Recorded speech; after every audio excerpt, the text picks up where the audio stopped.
I don't even remember exactly when I decided I wanted to become a teacher. Both of my parents were teachers at the high school I went to. My mom was an English teacher and my dad was a math teacher. And I actually had both of them in high school, and I don't ever once remember thinking that I wanted to be a teacher. But I got my undergraduate degree in math, and when I finished college, I had no idea what I wanted to do, and I didn't really want to go on to grad school for anything in math, so I was sitting with a degree that I didn't know what to do with. So then I took a year off and I traveled to New Zealand for a year and did a lot of work on farms and apple orchards and vineyards, and it was a lot of time to think. So during that time, I kind of had to figure out, what do you do with a math major? And so I decided to go back into teaching. I had volunteered a lot in college with high school age kids, and I liked it, so I decided to give it a try.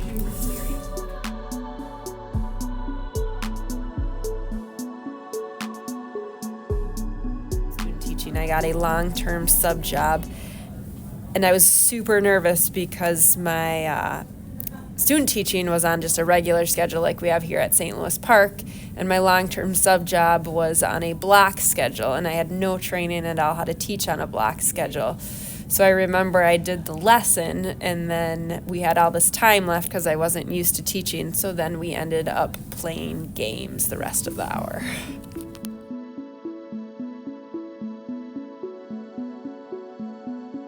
If I had to give myself a piece of advice the first year teaching, it would probably be to not be scared to ask lots of questions and ask for help when needed. I think sometimes teaching can be very isolating, and you get in your classroom and are like, I have to know everything and I have to do everything. Whereas you don't realize around you is a wealth of knowledge, not only from other teachers, but also from the students themselves.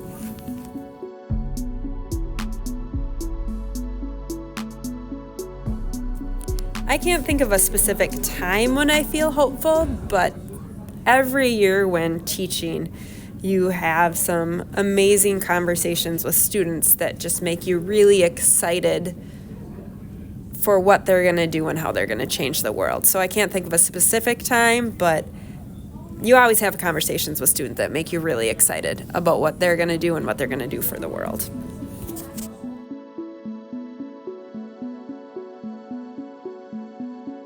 I think what I remember most about you walking in the classroom is when you walked in thinking to myself, I remember the day you were born, and I told myself I would never have you as a student because I didn't think I would be teaching that long. But that's one thing I was really excited for, was having you and knowing some of the people in your class. It's just such a cool experience to have your niece in class, and will be forever thankful for that.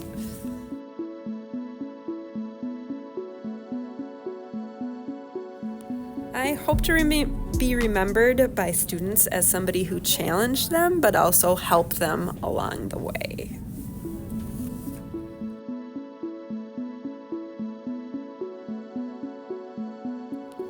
Well, as my niece, I hope you're going to take care of me in my old age. But I am very excited for you to go off to college and experience the world and see the world. And I just hope you find something you love to do with your life. And come back and visit me.